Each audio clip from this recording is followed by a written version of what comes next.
Good evening and welcome to Heaven's Glow. We're so happy to have you with us.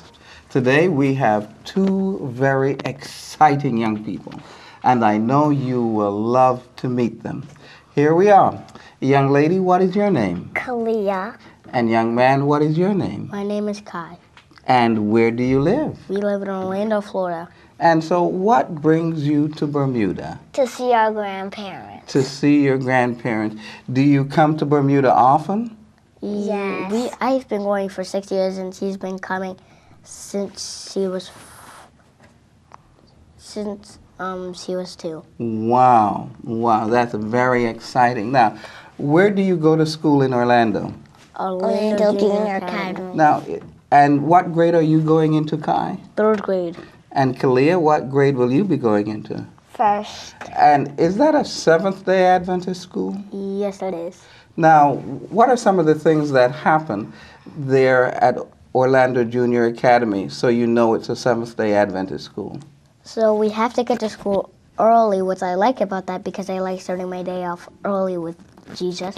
So and then we do the morning work, which is a mixture of everything we do in class. We have worship. We read the Bible, or sometimes we do the memory verse. And after that, we pray. And then the thing that makes it really makes it really a Seventh-day Adventist school is at the end of each week we pray so that we can all have a safe weekend. Exciting. Now, that's in 3rd grade, but when you were in kindergarten, Kaliya, did they have worship in kindergarten also? Yes. And do you sing songs in kindergarten? Yes. In 3rd grade, do you sing songs, Kai? Not all the time. Not all the time. Wow. Okay, now, where do you go to church? We go to church sometimes at Baptist and sometimes at Forest Lake. Well, what makes the difference? How come you go to two churches? Well, when Mommy is sick, we can't go to Forest Lake because Daddy has to go to Patmos at early in the morning. So we go to Patmos with him, and when his Sabbath school is over, he takes us to Forest Lake. And sometimes when Mommy is not sick, we go and stay for the sermons. Okay, so you go to Sabbath school many times at Forest Lake? Yes. What's Sabbath school like at Forest Lake, Kaliya? First thing you do, I'm over here. You're not looking at me.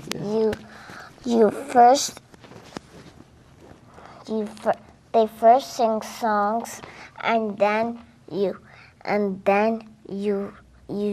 the teacher reads you a book, and then a Sabbath book, and then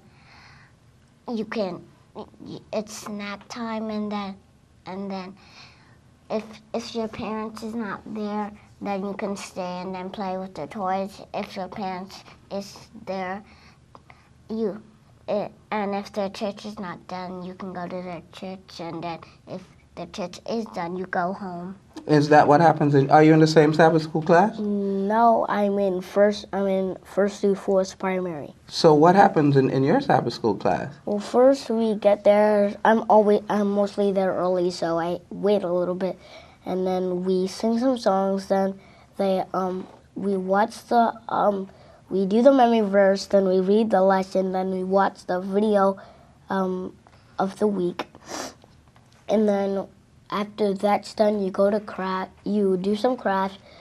And the crafts are always about the lessons we do. It's mostly coloring, cutting, and gluing. Oh, now, children's story. Now, maybe there are some children your age watching this program. I'd like you to tell them a children's story. What story would you like to use for children's story? David and Goliath. Okay, who's going to start off? Kai, go ahead. Once upon a Bible time, there was a little boy named David. And he was a shepherd boy, and whenever an animal tried to attack, he fought it and he killed them. But when he told his brothers about about what he did, they would never believe him because he was so young. And then one day, the Philistines, they heard that the Philistines were coming to fight, and David's three older brothers, because he had 7. Well, before that happened, David has 7 brothers, and then the prophet, God told Samuel to go to David's house, to go to the houses of Jesse, and to anoint somebody.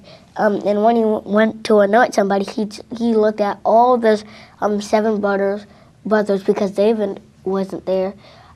They all looked strong and handsome, but God said none of these are the ones. So Jesse called for David, and he was anointed to be king. So then a few days later. One second. Kaliya, can you help your brother out with that story? And, well, I don't know all of it, the part that he's telling. I just know some of it.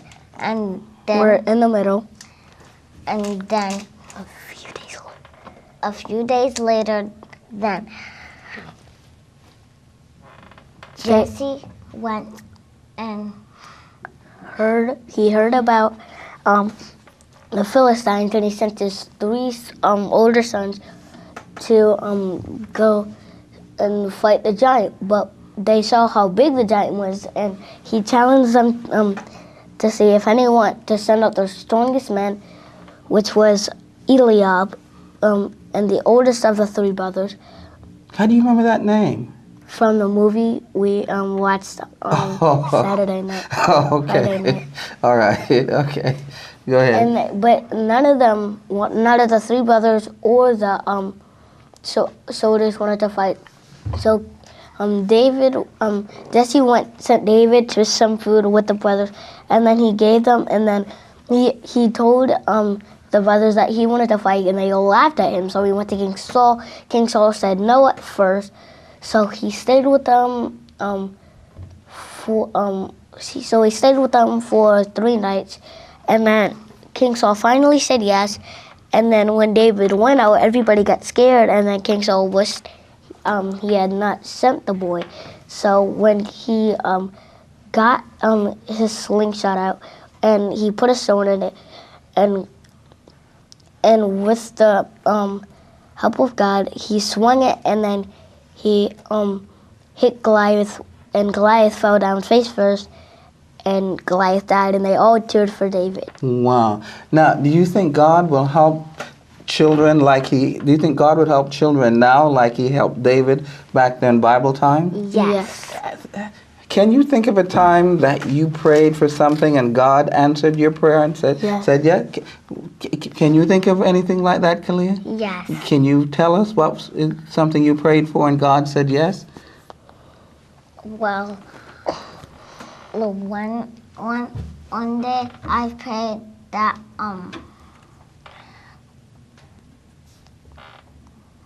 You prayed please that? help Mommy and Daddy to feel good, and then God answered it, and then they were good. All right. They were sick? No, I just thought they were doing bad at stuff. It was because of my Okay, you'll take that part. I'm sorry. Okay. Okay, Kai, what are some things that you prayed for that God answered?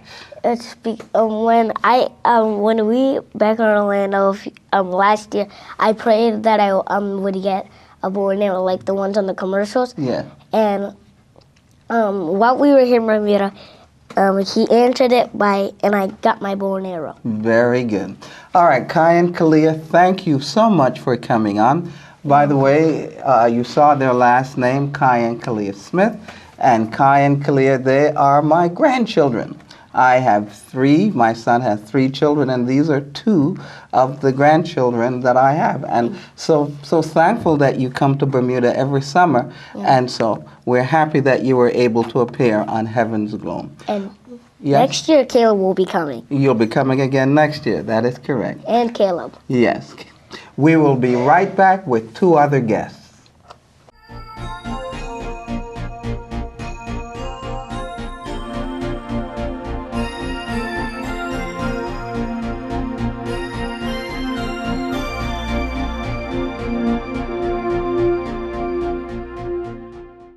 Welcome back to Heaven's Glow. We're now going to move from our elementary school children to our college student. We have two handsome gentlemen with us, and we'll ask them to introduce themselves, starting with this gentleman over here. My name is Keeivin Bailey. My name is Pierre Basden. Okay, now from what I'm understanding, both of you weren't born into a Seventh-day Adventist church. Am I correct? Correct. Yes. Keevan, tell us how you became converted to the Seventh-day Adventist religion. I mean, as a youth, I was always introduced to it from my aunt and uncle, Deborah and Cal White. And they used to take me down to the St. George's SDA church, right? But then when I went into the SDA school now, right? I went to BI. And A graduate of BI? A graduate of BI, yes. Started in the 6th grade, and I went all the way up until the 12th grade, graduated from there. But in 2009, it was a week of prayer, and I committed my life to Christ in that week of prayer. Wow. I was baptized into this Southampton SDA church, and then I transferred into Restoration Ministries church. What about that week of prayer convinced you that you should get baptized? Well, the pastor was there. He's talking about faith and how God, God is there no matter what you do. God is there with you no matter what, basically. So, that's the type of thing I'm looking for, that at that time. How old were you? I was 9th grade. You are Wow. 14, 15, yeah. Yeah. Mhm. And you were able to understand and process all of that thing when it comes in talking about faith. Yes, you got it, man. You got it. Because faith is a key factor in religion and belief. If you believe, then if you got faith, then you can believe in anyone. So you can tell me a story, but I may not believe it. But if I trust you, have faith in you, I'm going to believe your story. And at 14, 15 years old, all of that's excellent. Yes, sir. Wow. Pierre, what about you? How did you come over to the Seventh-day Adventist Church? Well, in 10th grade, You also went to and graduated from Bermuda Institute. Yes, I graduated in 2013. Okay. In 10th grade, also we had a week of prayer. To be honest, I didn't even know about the Seventh-day Adventist Church. Did you go to church prior to? Yeah, I went to Richard Allen. Yeah, and you went. You were a Christian. You went Yeah. every Sunday. Yeah, Okay. Pierre, was that the same with you? You were a Christian. You went to church regularly. Yeah, actually, we grew up going into the Cobbs Hill Methodist Yeah. chapel. So yeah. going to church regularly wasn't anything new for you. You were pretty much a church-going person. Yes, I would Okay. say so, yeah. Okay, continue, Pierre. Yeah, so I at week of prayer, spring week of prayer in 2011, I believe it was. I just kept hearing this song, God Restores, and that is my favorite song. So I just had something was drawing me to God, and I needed to grasp onto it. And that moment, it was just like, I need to do this. No one introduced me to the Seventh-day Adventist Church. I ended up coming to Bermuda Institute because of connections with Dr. Tucker and my parents.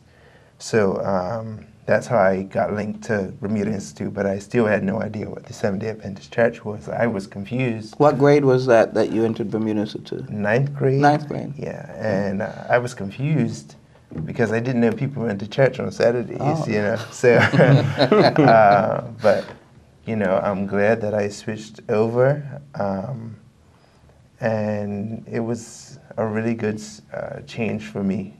And can you identify anything in particular during that week of prayer that really struck you that said, I need to make this change? Well, I had been going through my own personal issues, even though, 9th grade, you're just like, wow, you're young. What are you really going through, Yeah. But honestly, you're never too young to be called from God. Just like the young one said, David was called above anyone else. Yes. So you're never too young to be called up. So that was my calling. And so from there on, I said, I need to commit my life to Christ. And now I am 5 years, Seventh-day Adventist. May 11th, I was baptized at Restoration Ministries. Yeah. In terms of Christianity, has life been easy or difficult for you? Sometimes do you look back and say, why am I in all of this? You know, I didn't expect things to be so rough. Why go through this? Yeah. I remember when I did Bible studies with Miss Gibbons, she said to me, now you're making this decision. It's not going to get easier. It's going to get a whole lot harder for you, because the devil is going to try you even more, because you made this decision. You want to be closer to God, so he's going to do all that he can to pull you away. And that's where it stuck with me,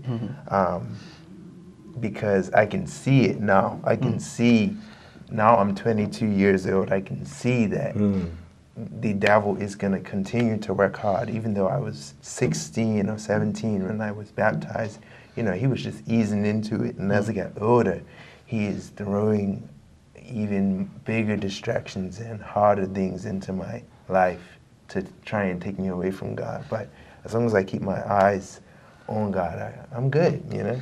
Pierre, Keevan, did you go through anything similar to Pierre? Oh, sure did. I mean, because I was not a Seventh-day Adventist, I went to church Sundays. Working on Saturdays was my thing. I used to pack groceries as a young kid. So Saturdays, I made the most money, basically. So I mean, that was the hard thing for me when giving up. You know, becoming an Adventist, she told me, I worked with Miss Simons, the Bible worker.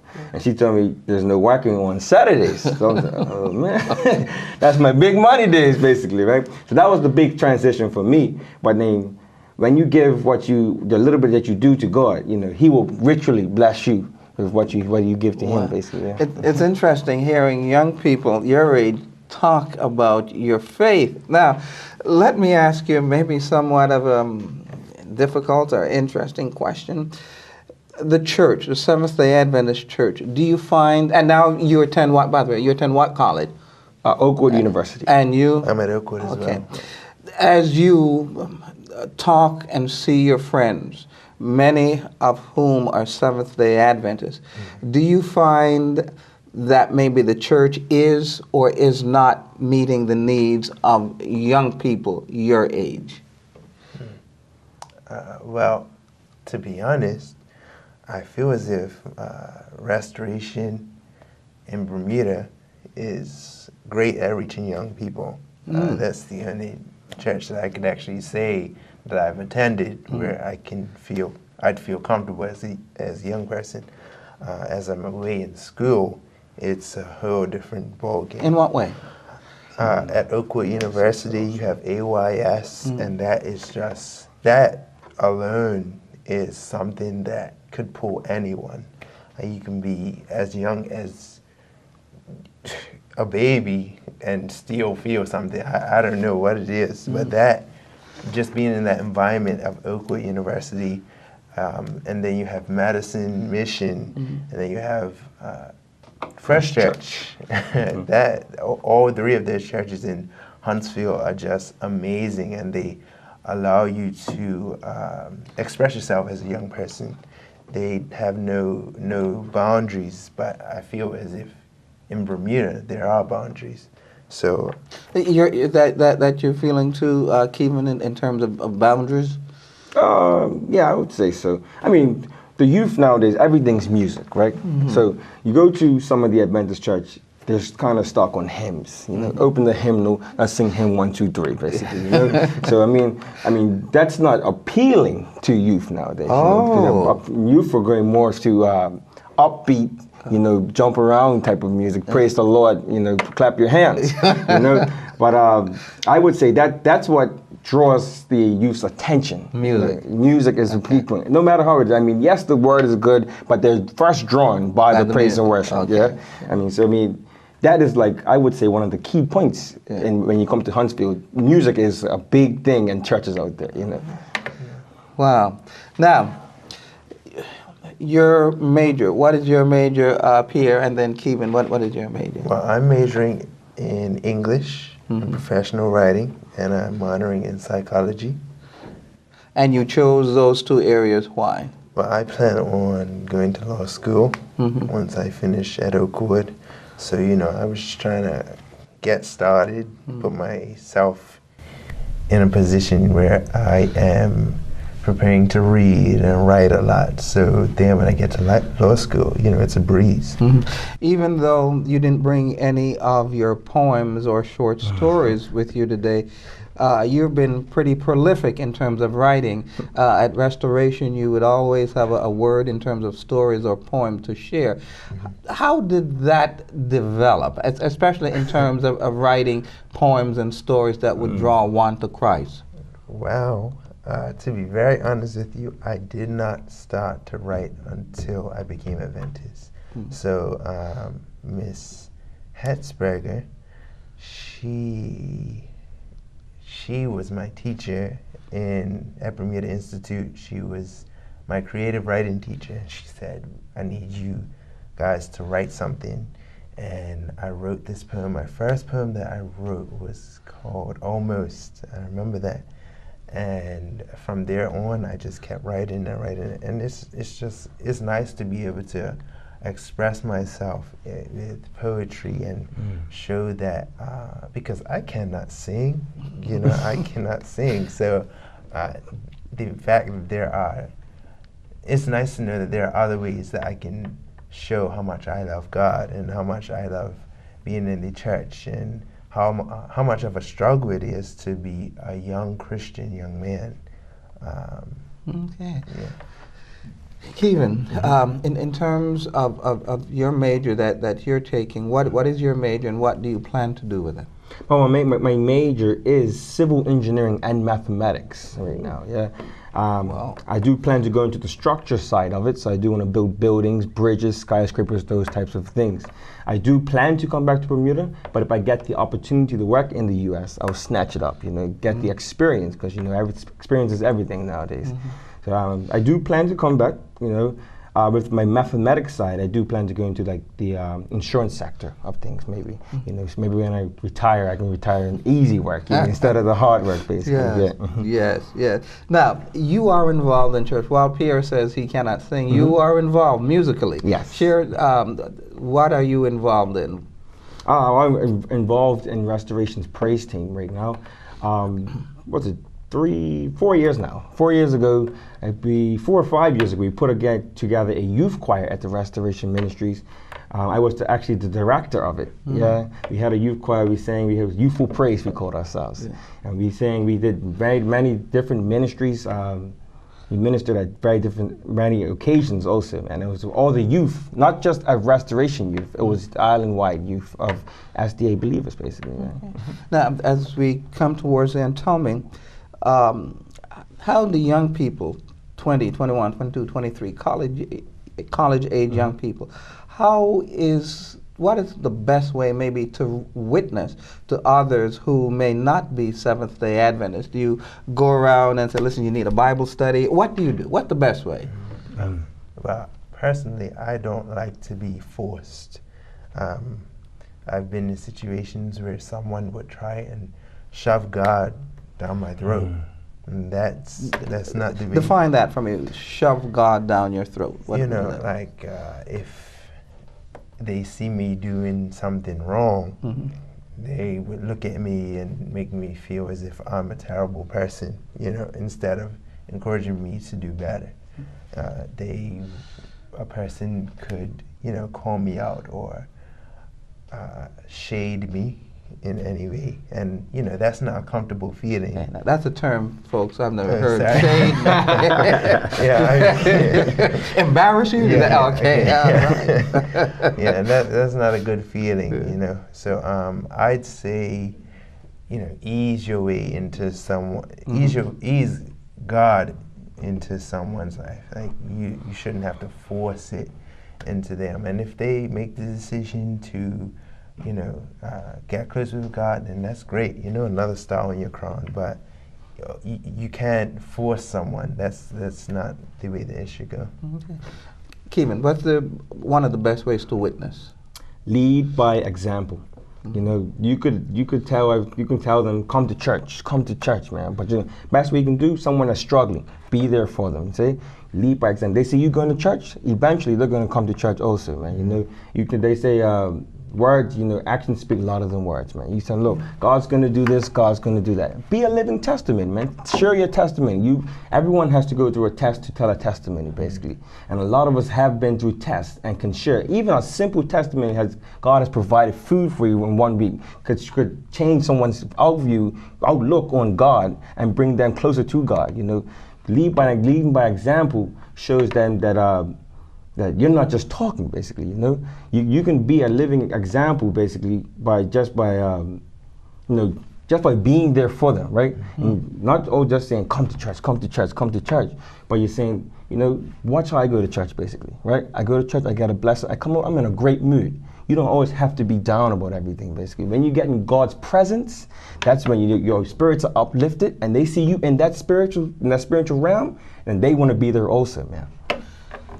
I'm listening to the two of you, and I know by watching you grow in Bermuda, I see your commitment to church and to God. But when you are away at college, it's a whole different ball game. Do you find that young people, Seventh-day Adventist young people, do you find that same commitment to God that you guys have and display? Or is there a time when you kind of go away to college and parents aren't around that you say, well, listen, you know, let me forget God for a while. Maybe after I graduate, I'll get God back in my life. No, it's not like that. I mean, being at Oakwood, of course, you get prayer, you get song service, you have chapel. So when you're out there, there's literally no way of escaping God. There's no way. Wow. And that's a great environment to have God on campus at all times. That is the best feeling. So even when you try to get away, there's people there that's like God, you know. Wow, that's good to know. Yeah, that's good to know. Yeah, so there's no getting away when we're here. You know, Keevan and I, we go to church regularly. We love restoration. Yeah. We love the church. And so when we go to church in Huntsville or anywhere in the States, or anywhere outside of Bermuda, we try to enjoy. As long as we're in God's presence, that's all that matters. Yeah. That's all that God's matters. presence. Yeah. Again, I'm not around young people your age much, but I am really impressed by your examples. You know, you exemplify God, you talk God in good times and bad times, and I think you make your parents proud of you. Time is running out. Are your parents Seventh-day Adventists, Keevan? My parents are not Adventists, but they are Christians. They're Christians. Yeah. And was it difficult for them, was it difficult for you to, when you told them you were going to get baptized and join the Seventh-day Adventist Church, was that a difficult decision for them to say, yes, go ahead and do that? No, they were actually very supportive from it. Like my mom's sister is Deborah, and she's always been like introduced to the Seventh-day Adventist Church. So I mean, they've always been believers of Christ, and they know what the Seventh-day Adventists believe. I told them what I was studying, I would share it with them, so they knew what I was getting into, basically, right? So they understand that I believe in God, and I'm a follower of God now. Yeah. We've been talking with Keeivin Bailey and Pierre Basden, two young men who are committed to God, and you could hear that. I know them personally, so I see that in their lives. What they're saying, they live by example. And parents who have teenagers and young people, these two young men are positive examples for Christ. We thank you for being with us, and we will see you next time.